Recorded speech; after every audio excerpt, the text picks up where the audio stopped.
अस्सलामुअलैकुम दोस्तों, अज दी मेरी वीडियो आ कमाद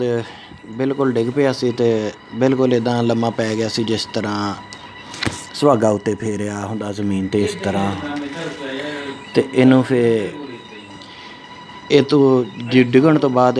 इनू फौरी तौर ते एक यूरिया दी बोरी ते 2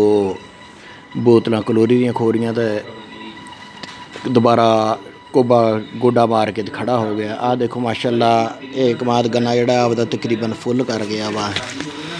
ते कलोरी जिहड़ी आ इस वजह तो खोरी दी आ कि जिहड़ा थल्लेओं चूहा ते कीड़ा ना पवे इनू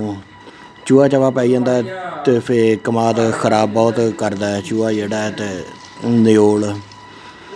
आ देखो माशाल्लाह कमाद दी किन्नी सोहनी शानदार फसल आ ते इस तरह दियां होर वीडियो देखने लई सारे दोस्त मेरे चैनल नूं सबसक्राइब कर लो, नाल घंटी वाले बटन नूं भी नप दिओ। वीडियो जिहड़ी सारी आखिर तक देखियो तो फिर तुहानूं समझ आऊगी कि कमाद किस तरह माशाल्लाह गन्ना फुल आपदा छड़ी जिहड़ी आ फुल कर गया ते कमाद दे गन्ने मोटे मोटे आ। जज़ाकुमुल्लाह खैर।